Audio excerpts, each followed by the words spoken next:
بسم اللہ الرحمن الرحیم۔ السلام علیکم ورحمۃ اللہ وبرکاتہ۔ میں محمد اسامہ سرسری، تعلیم النحو صفحہ نمبر 88 اسماء عاملہ کا بیان۔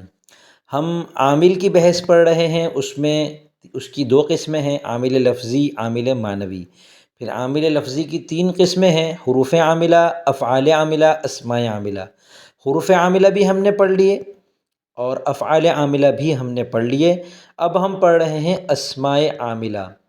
اسماء عاملہ 10 ہیں: اسم فاعل، اسم مبالغہ، اسم مفعول، صفت مشبہ، اسم تفضیل، مصدر۔ ان 6 کو ہم کیا کہتے ہیں؟ شبہ فعل بھی کہتے ہیں۔ 7واں ہے اسم مضاف، یعنی مضاف مضاف الیہ والا جو مضاف ہوتا ہے وہی، اور 8واں ہے اسم تام مبہم، 9واں ہے اسم فعل، اور 10واں ہے اسم شرط جازم۔ ان 10 کو ایک ایک کر کے انشاءاللہ تفصیل سے پڑھیں گے۔ سب سے پہلے ہے اسم فاعل۔ تو اسم فاعل کے بارے میں یہ بتا رہے ہیں کہ اسم فاعل وہ اسم مشتق ہے۔ مشتق کیا ہوتا ہے؟ جو مصدر سے بنتا ہے، جیسے فاعل، فاعلان، فاعلون، فاعلۃ، فاعلتان، فاعلات۔ یہ گردان آپ نے صرف میں پڑھ لی، اس کو اسم فاعل کی گردان کہتے ہیں، اور یہ مشتق ہے۔ وہ اسم مشتق ہے جو فعل مضارع معلوم سے بنایا جاتا ہے، یعنی فعل مضارع معروف سے بنایا جاتا ہے۔ ضارب جو ہے وہ یضرب سے بنایا جاتا ہے، ٹھیک ہے؟ اور تاکہ اس شخص یا چیز کو بتائے۔ تاکہ کا کیا مطلب ہے؟ یعنی اسم فاعل کیوں بنایا جاتا ہے؟ کسی لفظ کا ضرب یضرب سے ضارب کیوں بنایا جاتا ہے؟ تاکہ اس شخص یا چیز کو بتائے۔ ضارب مارنے والا، اب مارنے والا وہ شخص بھی ہو سکتا ہے، وہ چیز بھی ہو سکتی ہے۔ کون سا شخص یا چیز؟ جو مصدری معنی سے عارضی طور پر متصف ہو۔ مصدری معنی ضاربن کے اندر ہے مارنا، الضرب مصدر ہے، مصدری معنی ضاربن کے اندر ہے مارنا۔ آکلن کے اندر مصدری معنی ہے کھانا، شاربن کے اندر مصدری معنی ہے پینا۔ تو وہ شخص یا وہ چیز جو اس مصدری معنی سے، یعنی جیسے ضاربن ہے، تو ضاربن اس لیے وضع کیا گیا ہے، اس لیے یہ صیغہ بنایا گیا ہے، مشتق کیا گیا ہے، تاکہ یہ اس شخص یا چیز کو بتائے جو کہ مارنے سے متصف ہے، مصدری معنی سے۔ اور یہ اس کا متصف ہونا عارضی طور پر ہے کہ یہ مستقل نہیں مارتا ہے، فی الحال یہ مار رہا ہے۔ تو جب فی الحال اس نے مارنے والا کام کیا تو ہم اس کو کہتے ہیں ھذا ضارب، یہ مارنے والا ہے۔ مارنے والا یہ رہا۔ دو بندوں کی لڑائی ہو گئی، ایک نے دوسرے کو مارا، اب وہ آگئے، لوگ آ گئے چھڑانے کے لیے، پولیس آ گئی۔ اب جو زخمی تھا وہ تو موجود تھا، پولیس نے کہا این ضارب، این الضارب، مارنے والا کدھر ہے؟ تو یہ جو مارنے والا ہے نا، یہ وہ شخص ہے جو عارضی طور پر مارنے کے ساتھ متصف ہے۔ اس کو بتانے کے لیے اسم فاعل کو وضع کیا جاتا ہے۔ یہ ایک مشکل تعریف تھی، لیکن میں نے اس کو مثال کے ذریعے سے آپ کے سامنے آسان کرنے کی کوشش کی ہے۔ جیسے ناصر، مدد کرنے والا، یعنی ناصر وہ اسم مشتق ہے، چونکہ یہ مشتق ہے، فعل مضارع سے بنتا ہے ینصر سے، اور یہ ناصر کے وزن پر اس لیے بنتا ہے تاکہ یہ اس شخص یہ چیز کو بتائے جو عارضی طور پر مدد کرنے سے متصف ہے۔ اب جو بندہ عارضی طور پر مدد کرنے والا نہیں ہوگا نا، بلکہ ہمیشہ مدد کرتا ہوگا، اس کے لیے پھر ہم صفت مشبہ کا لفظ استعمال کرتے ہیں، نصیر، مددگار۔ یہ ھذا نصیر، یہ بندہ ہمیشہ کام آتا ہے، ھذا نصیر۔ تو اللہ تعالیٰ کون ہے؟ اللہ تعالیٰ نصیر ہیں۔ اور اس وقت اگر کوئی بندہ مدد کر رہا ہے تو ہم اس کو کہیں گے ھذا ناصر، یہ مدد کرنے والا ہے۔ تو یہ اسم فاعل اور صفت مشبہ میں فرق بھی آپ کو سمجھ میں آ گیا ہوگا۔ اسم فاعل عمل کیا کرتا ہے؟ اس کے ابھی تو پتہ چل گیا یہ بندہ ہے، ماشاءاللہ اس کا یہ نام ہے، یہ اس کا ماشاءاللہ قد کاٹ ہے، یہ اس کی صفات ہیں، یہ اس کی صلاحیتیں ہیں، ٹھیک ہے، سب کچھ یہ کر سکتا ہے۔ سوال یہ ہے کہ یہ کرتا کیا ہے، کام کیا کرتا ہے؟ بس لڑکے کو دیکھنے آتے ہیں نا لڑکی والے، تو وہ پھر نام وام پوچھ لیتے ہیں، چہرہ دیکھ لیتے ہیں، ہاں ماشاءاللہ جسامت بھی دیکھ لیتے ہیں، پھر ان کا اگلا سوال ہوتا ہے بھائی یہ کرتا کیا ہے؟ تو بولے کہ بھائی ماشاءاللہ ایک کمپنی ہے، اس بڑی کمپنی ہے، وہاں یہ جاب کرتا ہے، 8 بجے جاتا ہے، 5 بجے آتا ہے۔ اور یہ جاب کرنے کی اس کی شرائط کیا ہیں بھائی؟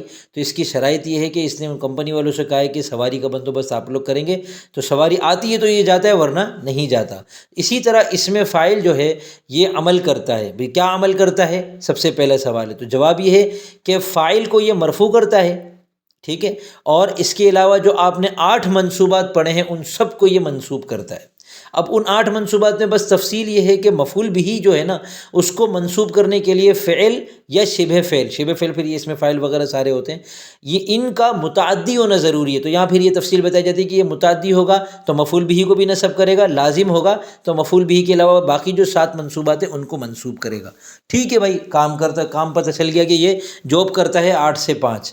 تو اب اگلا سوال یہ ہے کہ اس کی جاب کی شرائط کیا ہیں؟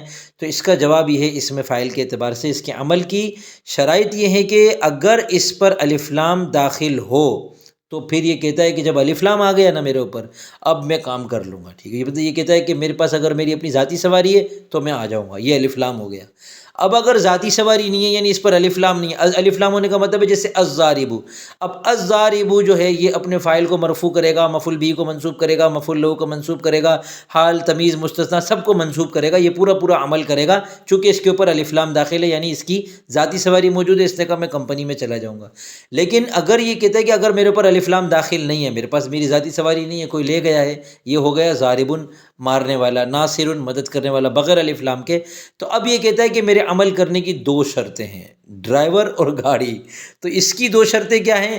ایک شرط اس کی یہ ہے کہ اس میں فاعل جو ہے وہ حال یا استقبال کے معنی میں ہو، جیسے فعل مضارع یضرب کرتا ہے یا کرے گا، تو اسی طرح ضارب کرتا ہے یا کرے گا کے معنی میں ہوگا تو یہ عمل کرے گا۔ پہلی شرط تو یہ ہو گئی اس کی ڈرائیور ہو گیا۔ اب اس کی گاڑی کیا ہے؟ نہیں، یہ اس کی گاڑی ہو گئی۔ ڈرائیور اس کا یہ ہے کہ یہ کہتا ہے کہ ڈرائیور ہونا چاہیے 5 میں سے کوئی ایک بندہ جو ہے نا میرے آگے بیٹھا ہوا ہو۔ تو وہ 5 کون سے ہیں؟ یہ کہتا ہے کہ مجھ سے پہلے مسند الیہ ہو، اب چاہے وہ مبتدا ہو، چاہے وہ ان کا اسم ہو، چاہے کانا کا اسم ہو، مجھ سے پہلے مسند الیہ ہونا چاہیے۔ مسند الیہ کہتے ہیں جس کی طرف اسناد کی جا رہی ہو، وہ مبتدا بھی مسند الیہ ہوتا ہے، فعل فاعل میں فاعل مسند الیہ ہوتا ہے، اور باقی جو انا کانا لیکن لیت لا ما والا مشابہ لیس لائن فی جنس اور افعال ناقصہ یہ سب مبتدا خبر پر داخل ہوتے، تو ان کا جو اسم ہوتا ہے جو اصل میں پہلے مبتدا تھا اس کو بھی مسند الیہ کہتے ہیں۔ تو یہاں مسند الیہ سے مراد مبتدا ہے یا پھر ان چیزوں کا جو اسم ہے جو کہ دراصل مبتدا تھا۔ تو پہلا 5 ڈرائیوروں میں سے کوئی ایک آ جائے تو پہلا ڈرائیور یہ کہتا ہے کہ اس میں فاعل کہتے ہیں مجھ سے پہلے مسند الیہ ہو، جیسے زید ضارب ابوہ عمرن، یہ ضارب اس میں فاعل ہے، ابوہ عمرن کو مرفوع اور منصوب کر رہا ہے، عمل کر رہا ہے کیونکہ اس کی شرط پائی جا رہی ہے، اس سے پہلے زید بطور ڈرائیور اس کے پاس موجود ہے۔ دوسرا کہتا ہے کہ اگر مسند الیہ نہ ہو تو مجھ سے پہلے موصوف ہو، میں اس کی صفت بن رہا ہوں، یا مجھ سے پہلے ذوالحال ہو، میں اس کا حال بن رہا ہوں، یا مجھ سے پہلے حرف نفی ہو یا مجھ سے پہلے حرف استفہام ہو، تو پھر میں کمپنی میں چلا جاؤں گا، یعنی میں فاعل کو مرفوع کر دوں گا اور مفعول بھی وغیرہ کو منصوب کر دوں گا۔ بس یہاں ایک انہوں نے اضافی بات بتائی ہے جو کتاب میں پڑھ لیں گے، اور وہ بہت اور اس کو آسان کر دے گی چیز کو۔ اب کتاب دیکھیں آپ، اس میں فاعل کے عمل کی شرطیں، اس میں فاعل پر اگر الف لام اس میں موصول والا داخل ہے، الف لام جب داخل ہوتا ہے نا تو یہ الضارب کا مطلب ہوتا ہے الذی ضرب، الناصر الذی نصر، ٹھیک ہے۔ تو یہ الف لام اس میں موصول داخل ہو تو وہ بغیر کسی شرط کے عمل کرتا ہے، جیسے جاء الضارب ابوہ، آیا وہ شخص جس کا باپ مارتا ہے۔ مارنے والا کو پوچھا تھا مارا کس نے، بولا مارنے والا تو بھاگ گیا، یہ اس کا باپ موجود ہے، جاء الضارب ابوہ، مارنے والے کا باپ آ گیا، ٹھیک ہے۔ اس کا وہ آ گیا جس کا باپ مارتا ہے، نہیں مارنے والے کا بیٹا آیا، معذرت۔ اچھا، مارا کس کو ہے؟ عمر کو مارا۔ اور اگر اس پر الف لام اس میں موصول داخل نہیں ہے تو پھر اس کے عمل کی 2 شرطیں ہیں۔ نمبر 1، اس میں فاعل حالی استقبال کے معنی میں ہو۔